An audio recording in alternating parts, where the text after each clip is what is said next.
1997 থেকে 2012 সালের মধ্যে যাদের জন্ম তাদের বলা হয় জেন জি প্রজন্ম। আর্থিক দায়িত্বশীলতা কি আজকাল এই প্রজন্মের মধ্যে আকর্ষণীয় হয়ে উঠেছে, এমন খবর কানে গেছে রয়টার্সের। খোঁজ নিয়ে বার্তা সংস্থাটি জানায়, জেন জিরা উচ্চ জীবনযাত্রার খরচের মধ্যেও ডেটিংয়ের জন্য খরচ কমিয়ে সঞ্চয়ের দিকে বেশি মনোযোগ দিচ্ছে।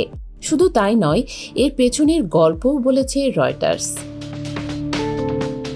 অন দ্য মানি নিউজলেটারের প্রতিবেদনে জানা গেছে, জেন জি প্রাপ্তবয়স্করা অর্থাৎ 18 থেকে 28 বছর বয়সীরা উচ্চ জীবনযাত্রার খরচের কারণে ডেটিংয়ে খরচ কমাচ্ছেন।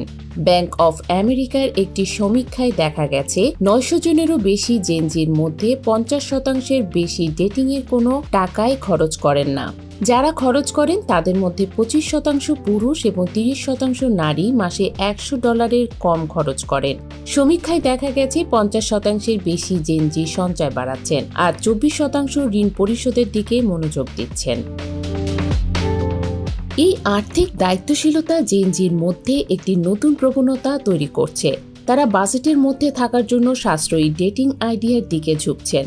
উদাহরণ হিসেবে বলা যায়, অনেকেই ব্যয়বহুল রেস্তোরাঁ থেকে সস্তার দিকে যাচ্ছেন, অনেকে আবার হ্যাপি আওয়ারে পানীয় স্ন্যাক্স ছেড়ে ঘরোয়া রান্না বা পার্কে মুভি নাইট উপভোগ করছেন।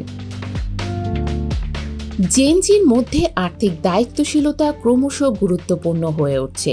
একটি সমীক্ষায় দেখা গেছে 33% জেন জি এবং মিলেনিয়ালরা রোমান্টিক পার্টনারের কাছে শারীরিক আকর্ষণের চেয়ে জরুরি সঞ্চয়কে বেশি গুরুত্ব দেন।